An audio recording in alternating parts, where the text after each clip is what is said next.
Bijouterie Arik. Un événement spécial? Besoin de vous sentir unique? Envie de vous faire plaisir? Pas de problème. La bijouterie Arik est faite pour vous. Bijouterie Arik, plus de 20 ans d'expérience. Venez acheter, réparer ou vendre votre bijou en or en toute confiance et sécurité. Si vous pensez bijoux en or 18 carats, une seule adresse. Bijouterie Arik. Chaussée de Wavre, numéro 11, 1050, Bruxelles.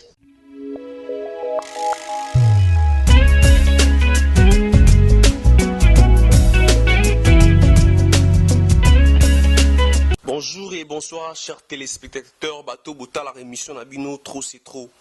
Nabi que vous êtes belé vous vendez devant l'écran Nabino, devant PC Nabino, devant iPad Nabino, iPhone Nabino bota l'émission trop c'est trop. Mais trop c'est trop alelo ne bomoni El Benzema 0032 code ya bela beton na kata parler boy. Parce que trop c'est trop. Avant la bande émission, on remercie le général manager Nangaï, Richard Rich Tempête, Namusika Kotazali, sans oublier agent SK12, maître de Lumbe, toujours quand des alarmes, moité esprit, il y a bien. Na bossa pété na caméra toujours que des tongos, Nsambedi, et puis na lumière tomoni, bongo Arsène, il y a bonga Arsène. Trop c'est trop, il y a les loups bandeko nanga boti kanal loba parce que bandeko baleli trop, bandeko mibali. Baleli trop bengi non El Benzema 0032 code ya bela autrement dit motomobali lobela non likambo parce que trop c'est trop. Na trop c'est trop lelo tokobeta li solo ya ba homme de vieillard. Pourquoi tobeti li solo ba homme de vieillard? Parce que bandego mibali ba parents oyo babala basi oyo babala basi ta bango basala kana ba maison de repos ba réclamer trop. Pourquoi ba réclamer trop? Ba réclamer trop par rapport ya ndenge bandeko basi bako nyokola bango na bapale yango babengaki El Benzema 0032 code ya bela alobelila bango parce que bango moko baza na possibilité na moyen koloba ti bandeko ba ta émission bolanda première émission très bien bandeko basi oyo bandeko mibali baba na poto basaka na ba homme de vieillard to boy teza musala pour na lobby to zo quelque chose ya kolia ya kosombela bana biloko ya kobokola bandeko ba na Afrique ya kosomba bilamba ya kobongisa pe bandako na biso.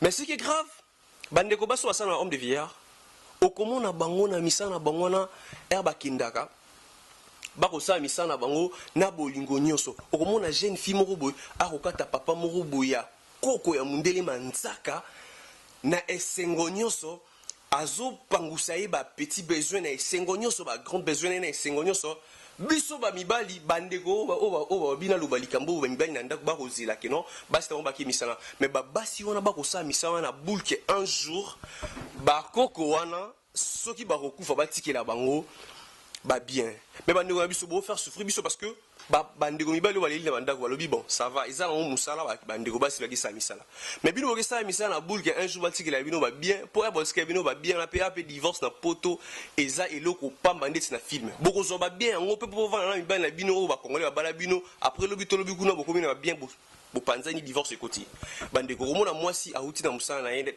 na ba homme de vieillard très bien asali malgré tout ça musala moko beya mo bazonga na ba stress omona mutazoni na ndako na stress akataka papa na akataka mobali ni mansaka te akipaka mobali na yete au repassage au à ta chemise qui partait que mobali chemise etengami ou sorte col la chemise etengami mais non mais ce qu'on landé na boulot na homme de vieillard omona zo pangusa kokolo moko bega pona mbongo to solo bi akufa tikeli ba bien to lembi ba masolo yango moni bandeko mibale belé ba benga ki trop c'est trop ba bengi ba bino El Benzema 0032 code abela mo pandi sango autrement dit moto mobali lobe la biso parce que to lembi yango conseil na opesa bandeko basi ba misala boki salara boki longola ba koko wana ba petit besoin ba grand besoin ou soit pour na lobby to lobby kuna batika bino ba bien boyi ba rapper ko soignera ba parler na bino.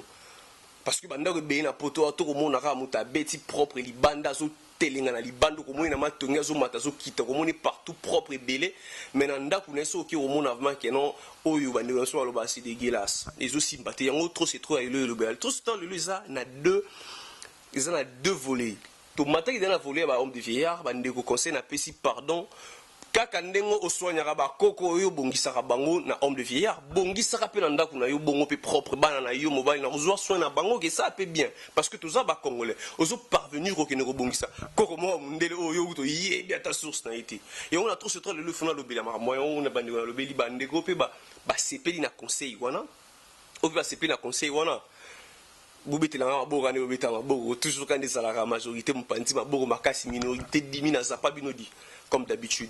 Na kati na deuxième volet émission na biso trop c'est trop bandeko. Bandeko ba jeune loko ngai el benzema 0032. Ndeko mobali to ndeko mwasi. Ozaki yo moko célibataire ozana monda ko no futaka na mbongo na kandi zala na aéroport muto sana possibilité futa parler. Okomona ndeko mobali propre ko cha idete. Oya na parler no mona zo sukola ba sani na e azo pangusa parler bien chemise bilamba zo lamba sérieusement na ko leka mwasi. Du coup, Romona, comme copine, quand des bandes copinage, fiançailles, tout à Bali, Mobali, à Simbaka, ta sanité, ta copote, à remettre le cologan des 00 mati le cologan. Azos est là-bas, il est semoule. Azos est là-bas, repasser les chemises. Azos est là-bas, c'est les ignos. Ah, on a peu bande, on a bis au bassi à poto. Bah, comprenant que non, en Europe, moi, c'est dans la valeur. Du coup, on a memele, bah, qui Mobali, nous, belé. Mba moko discussion continue à parler beaucoup mieux que soit beaucoup mieux que soit le bilo peut divorce ça lango pene pour biso vraiment la poto divorce ça pene et to la pembe de la lina moi si boye ne commence à la libo donc pas qu'on peut divorce ça ali donc ça la keba divorce katani bino na katikati bi ba ne na habiter ba ne bino pour la émission pour comprendre du coup au comment qui me va belé. Après quelques temps, il y a beaucoup de cabola. Moi, je suis ozogeli ko lamba ko lega. Si l'année ozo lamba na ibandeli, bandona mi bali. Tous à la rabatu. Ce qu'on me sent déjà aux alara propre. Avant aux alana copine, to aux alana moi si n'a parlé. Zalara propre toujours. Ti mon qui ici là. Ko lembate parce que comme une copine parce que bobolingo na biso apote zara tantôt plutôt. Et ben dans la ra mo katana mo ezongaka. Na participer na ngambo ande ko basi.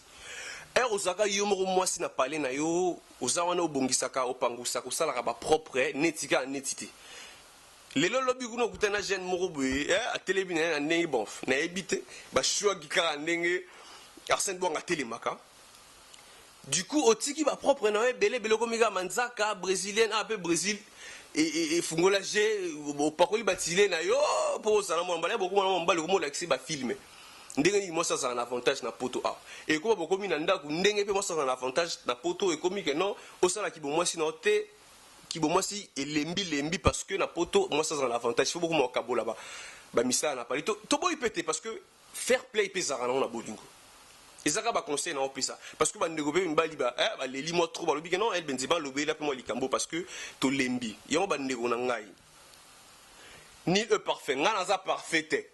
Mais il faut na lobe la boy pour bande mususu bazwa conscience à makambo parce que to lembi déjà trop c'est trop eza émission o na lobe la ka baba solo ya boy donc tout ça na problème na ya benga bengi numéro za kawana ko benga non likambeleke linga trop c'est trop na oya na ko lobe lango parce que to changer bande ko to changer to lingana ka nde nzambe atika biso na parole moko boy ke non to lingana biso na biso ezala bien.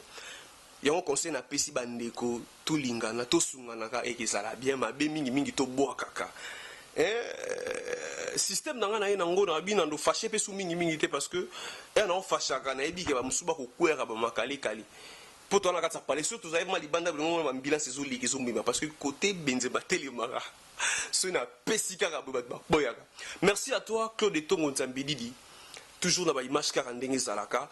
C'est un beau sanipété en réalisation, toujours le général manager Richard Rich Tempête. Perveyo Yebika Ndenge Zalaka. Sans oublier agent SK12 Maître Dona. Na beau sanipété na assistant, il y a Arsène Bouanga toujours na caméra, Kaka Ndenge Zalaka, Bilili Kitoko. Minga Lobeate, Banebota trop c'est trop, Bao passer pile bobeta maboko. Bao passer pile te beau vendre la bino pour ngape. Na ki paralanga binote bao se pile la langa te wana. C'est que bien ma question, tu as mis la souka émission, l'émission est belé pour se toujours. Minga Merci que de Tongo, c'est que bien ma question. À la prochaine. Bye bye.